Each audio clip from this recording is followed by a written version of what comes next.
우리 옆 사람과 이렇게 인사하겠습니다. 나 배신하면 죽을 줄 알아.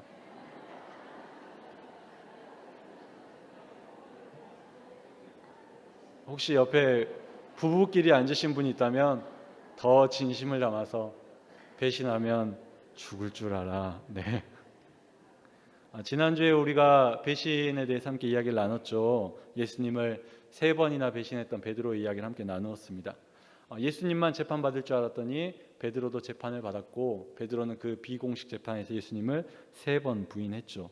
그리고 그러한 배신할 때마다, 배신을 행할 때마다 예수님과 점점 멀어지는 베드로의 모습을 보면서 우리가 영적으로 하나님의 말씀을 배신하면, 우리의 신앙을 배신하면, 믿음을 배신하면 우리 또한 주님과 멀어질 수밖에 없다. 그리고 그 멀어진 상태에서 행여 우리가 우리의 생을 마감하면 우리는 죽음을 경험할 수밖에 없다라고 함께 말씀으로 나누었습니다.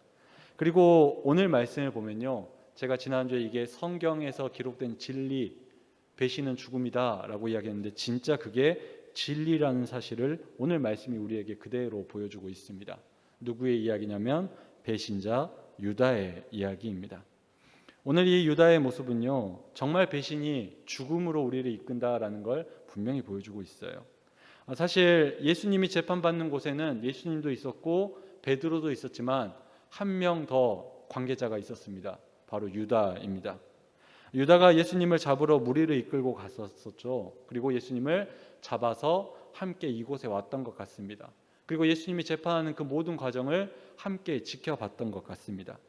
그래서 그 재판을 지켜보고 나서 베드로는 도망하였고 이 유다는 그곳을 나가 어딘가로 갔다라고 성경은 기록하고 있습니다.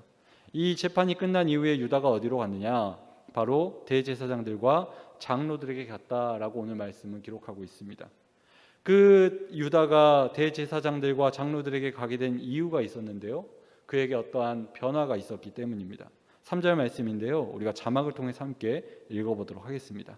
함께 읽겠습니다. 시작.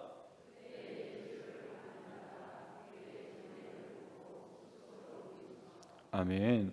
그때 예수님을 판 유다가 예수님이 정죄된 것, 사형 선고받은 것, 예수님이 죄가 없는데 죄가 있다라고 선포받은 것을 보고 어떻게 했다고요? 스스로 뉘우쳤다라고 이야기합니다. 유다는 예수님이 사형 선고를 받는 모습을 보면서 뉘우쳤습니다. 그래서 어떻게 하느냐? 대제사장들과 장로들에게 찾아간 것입니다. 여기서 뉘우치다라는 말은요, 내적인 감정의 변화가 생겼다라는 말입니다. 일종의 후회를 했다라는 거죠.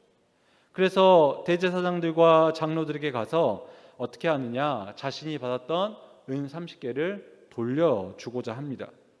마음이 뉘우쳤고 또 자신이 받았던 그 불의한 돈을 그들에게 다시 돌려주는 행동을 하게 됩니다. 이어서 그는 그의 입술로서 내가 잘못했다라는 것을 인정하는 모습을 보여주죠. 4절 말씀인데요, 우리가 자막으로 함께 읽겠습니다. 시작. 아멘. 유다가 스스로 말합니다. 내가 무죄한 피를 팔고 죄를 범하였다. 즉 예수님이 사형받을 만한 이유가 없음에도 불구하고 내가 그런 예수님을 팔았었습니다. 내가 죄를 범했습니다 라고 스스로 인정하는 모습을 보여줍니다. 그러니까 이 3절과 4절 말씀에 나온 유다의 모습을 잘 보면요, 뉘우쳤고요, 그 다음에 돌려주었고요, 자신의 죄를 인정하고 고백하는 모습을 보여주고 있습니다. 이런 뉘우침, 그리고 다시 행위를 돌리는 것, 그리고 자신의 죄를 인정하는 것, 이것을 우리가 두 글자로 뭐라고 부릅니까? 회개라고 합니다. 즉 지금 유다가 보여주는 이 모습은요, 마치 유다가 뭐 한 것 같이 보여요? 회개하는 것처럼 보입니다. 우리가 회개할 때도 이렇게 하죠. 뉘우치고, 마음으로 뉘우치고요, 우리의 죄를 인정하고요, 우리의 행동을 되돌리려고 하는 모습을 보여줍니다. 그런데 유다도 이러한 모습을 통해서 마치 회개한 것처럼 보이지만 성경은 유다가 회개했다라고 말하지 않습니다. 유다는 회개하지 않았어요. 유다가 뉘우치긴 했습니다. 감정적인 변화가 있었죠. 후회를 했습니다. 하지만 그 회개 가운데, 그 후회 가운데 어떤 삶의 진정한 변화로 이끄는 회개까지는 가지 못했다라는 것입니다. 감정의 동요만 있었지 그 이상의 것이 있지 않았다라는 거죠. 또 행동했습니다. 돈을 돌려주었죠. 근데 그 돌려준 게 회개하는 마음으로 돌려준 게 아니라 자신이 불이한 돈을 받았기 때문에 그것을 그저 책임을 회피하기 위한 행동으로서 돈을 돌려주는 유다였습니다. 내가 예수님을 팔았던 그 행동을 다시 돌리고 싶어서 돈을 돌려주는 모습을 보여주었죠. 또 그는 자신의 잘못을 인정했습니다. 근데 누구한테 가서 그 잘못을 인정했죠? 대제사장들과 장로들 앞에 가서 자신의 잘못을 인정했습니다. 유다가 진짜 회개를 하려면 어떻게 해야 되느냐? 누구한테 가야 되느냐? 예수님한테 가야죠. 번지를 잘못 찾아도 한참 잘못 찾았습니다. 지금 유다는 여기 있어야 되는 게 아니고요. 그 감정의 뉘우침과 행동의 되돌림과 자신의 죄를 고백하는 이 모든 것을 대제사장들과 장로들 앞에서 해야 되는 게 아니라 예수님 앞에서 해야죠. 예수님, 내가 예수님을 팔았습니다. 예수님이 죄가 없는데 제가 예수님을 은 30개에 팔았었습니다. 잘못을 뉘우치고 예수님께 고백해야 했지만 지금 유다는 예수님 앞에 서 있지 않습니다. 대제사장들과 장로들 앞에 서 있죠. 그래서 그가 뉘우쳤지만 인정했지만 행동을 되돌렸지만 성경은 그가 회개하지 않았다라고 이야기하는 것입니다. 후회하고 반성하고 반납했지만 그냥 유다가 한 것은 딱 거기까지였던 것입니다. 회개가 아니라 그렇게만 했던 것이죠. 그럼에도 유다는 이러한 행동을 하면서요, 자신의 감정을 통해서요, 자신의 고백을 통해서 뭔가 기대했던 것 같습니다. 그래서 그들에게 찾아가서 자신이 예수님을 죽게 만든 그 책임에서 조금이나마 벗어나게 될 수 있을 거라고 기대했던 것 같습니다. 그런데 그런 기대를 가진 유다에게 들리는 말은 단호하고도 분명합니다. 사람의 방식으로 죄를 용서받을 수 있을 거라는 기대를 가졌던 이 유다에게 대제사장들과 장로들이 하는 말은 딱 한마디입니다. 4절 말씀인데요, 우리가 자막을 통해서 함께 읽겠습니다. 시작.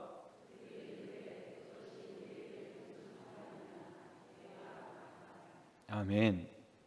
메시지 성경에서는 이걸 이렇게 번역합니다. 우리가 알 바 아니야. 네가 뭘 느꼈든, 네가 무슨 행동을 하든, 네가 무슨 잘못을 고백하든 우리가 알 바가 아니야. 네 잘못은 네가 알아서 해. 유다는 아마 대제사장들한테 가서, 그 장로들에게 가서 자신이 이렇게 하면 뭔가 책임을 피할 수 있을 만한, 책임이 좀 줄어들 만한, 지금보다 나아지는 상태로 자신이 나아갈 줄 알았을 거예요.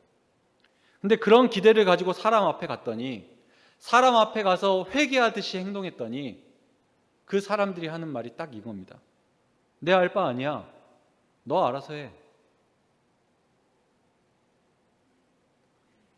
그래서 자신이 기대한 결과와 다른 이 상황을 마주한 유다는 밖으로 나가서 목매어 죽습니다.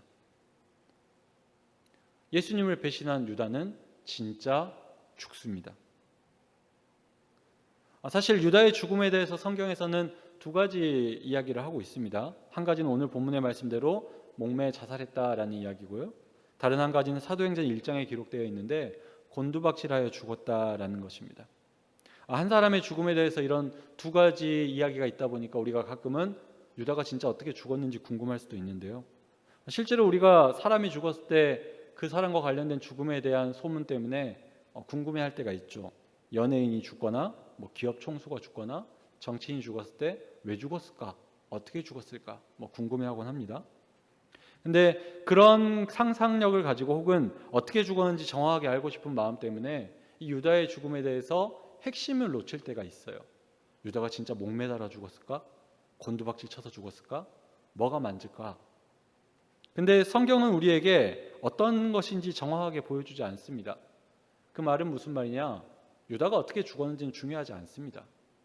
유다에게 중요한 건 무엇이냐? 그가 비참하게 죽었다라는 것입니다. 배신한 유다가 죽었다라는 거예요. 비참한 모습으로 죽임을 당했다라는 거죠. 목을 매서 죽었든 곤두박질 쳐서 죽었든 둘 다 비참한 죽음 아니겠습니까? 즉 배신한 사람의 최후가 이렇게 비참하다라는 것을 성경이 우리에게 보여주고 있는 거예요. 유다의 모습을 통해서. 그리고 우리가 기억할 것은 그것을 중요하게 여겨야 한다라는 것입니다. 유다가 이렇게 비참하게 죽은 이유는 분명합니다. 유다는 죽는 순간까지도 하나님을 배신했기 때문입니다. 죽는 순간까지도 하나님께 돌아오지 않았어요. 목을 매는 순간이든 곤두박질 치는 순간이든 그 순간까지도 하나님을 저버리고 배신했었습니다. 끝까지 예수님이 옳습니다. 예수님이 맞았습니다. 내가 다시 예수님의 방식대로 살겠습니다 라고 생각한 게 아니라 내가 옳고 내 방식이 옳고 내 생각이 옳다라고 여겼기 때문이다라는 것입니다. 그래서 죽음마저도 내 방식대로 선택한 거죠. 당시 유다가 속해 있던 이 유대인들의 여러 가지 당이 있었는데요. 정치 조직이 있었는데요. 유다가 속해 있던 곳은 열심당이라는 곳입니다. 이 열심당이라는 곳은 말만 들어도 굉장히 열심을 가진 사람들이 모였을 것 같죠. 보통 열심이 아닙니다. 이 사람들의 열심을 로마에서는 테러리스트라고 말했으니까요. 이들은 칼을 써서라도 독립을 쟁취하기 원했어요. 그리고 이런 테러리스트와 같은 열심을 가진 사람들이 가진 특징이 하나 있습니다. 뭐냐면 이 사람들은 자신의 그 생각과 의지와 속한 종교든 속한 나라든 그것을 위해서라면 목숨도 버릴 수 있다라는 겁니다. 일본이 극단적인 제국주의에 빠졌을 때 일본을 위해 비행기를 타고 자살했던 군인들이 있죠. 그 군인들이 그걸 명예롭지 않은 죽음이라고 여겼을까요? 아니요. 영광이라고 생각했습니다. 얼마 전까지도 계속해서 극단적인 종교 테러리스트 때문에 많은 사람들이 죽는 사건들이 나오곤 했었죠. 그때 그 테러리스트들, 자살 테러를 하는 사람들, 그 사람들이 스스로 죽을 때 내 인생 이렇게 비참하게 죽네 라고 생각했을까요? 아니요. 영광이라고 생각했습니다. 이렇게 극단적인 사람들은요, 극단적인 의지를 가진 사람들은요, 심지어 자살을 영광으로 생각합니다. 왜냐하면 나는 끝까지 내 의지와 내 생각과 내 종교와 내 나라를 포기하지 않고 지켜냈기 때문입니다. 죽음 앞에서도 흔들리지 않았기 때문이죠. 그러면 유다가 왜 자살했는지 조금 이해가 되지 않으십니까? 유다가 마냥 괴로워서 자살했을까요? 유다가 마냥 괴로워서 곤두박질 쳐서 죽었을까요? 꼭 그렇지 않을 수 있다라는 것입니다. 유다는 죽는 순간까지도 내 방식이 옳고 내 생각이 옳고 내 의지가 옳다라고 생각했을 수 있다라는 거예요.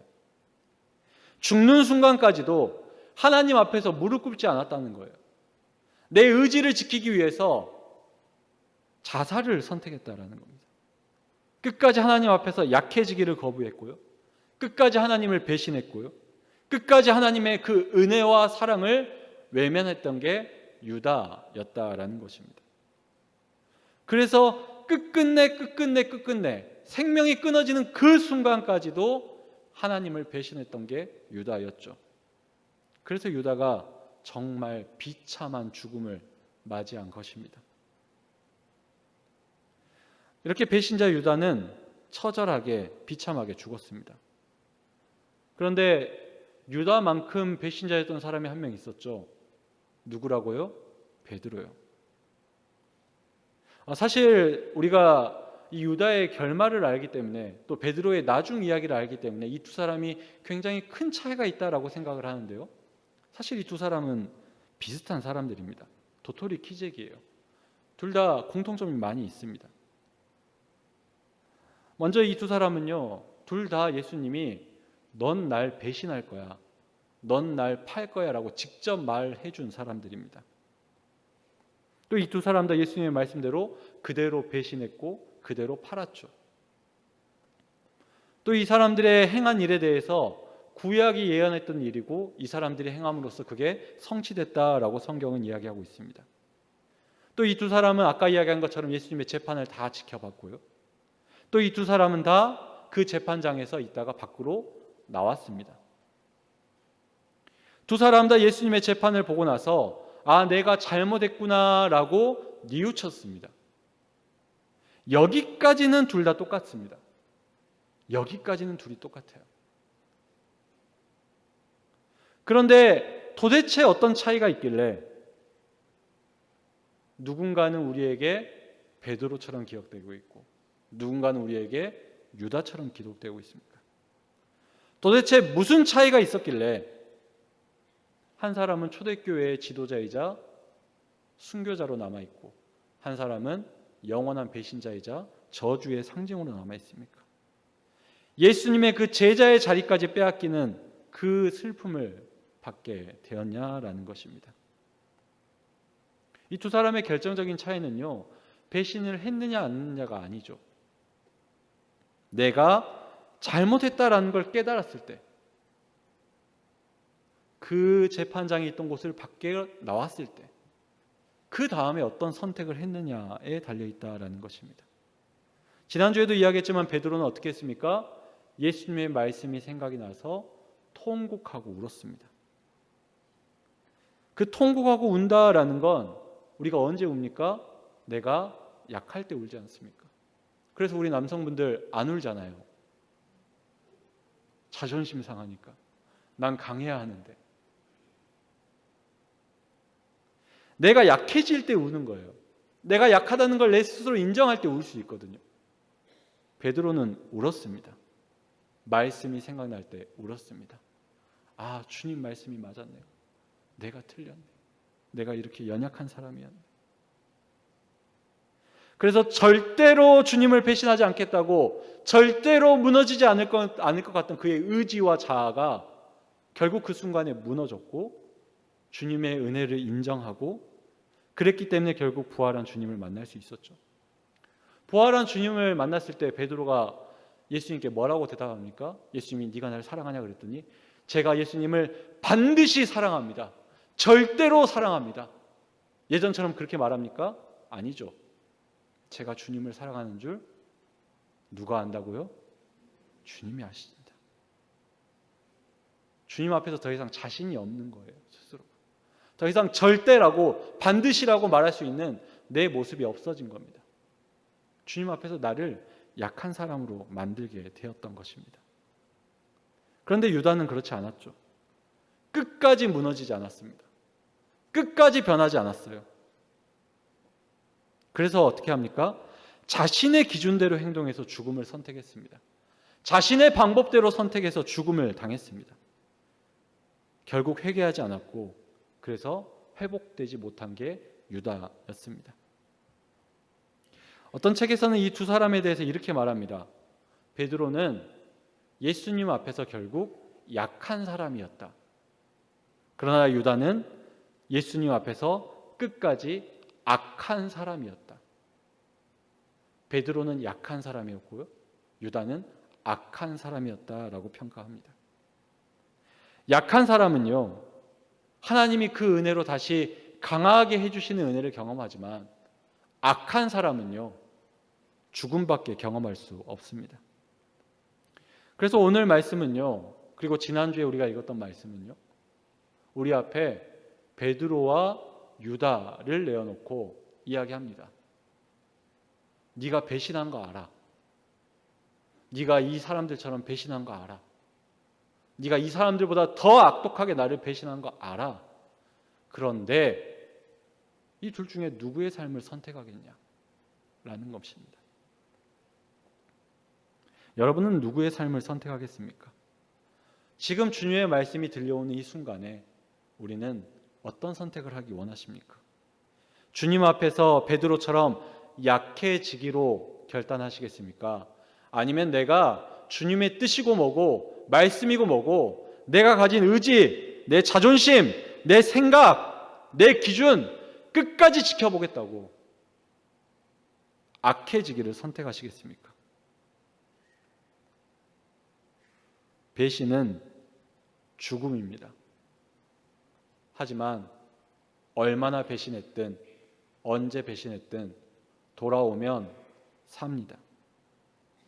바라기는 저도 여러분도 주님 앞에서 약한 자 되기를 바랍니다. 하나님의 말씀 앞에 약해지기를 바랍니다. 그러면 죽을 뻔할 수 있으나 살게 될 줄로 믿습니다. 바라기는 끝끝내 살아나서 주님이 허락하시는 그 구원을 경험하는 저와 여러분 되기를 간절히 소원합니다.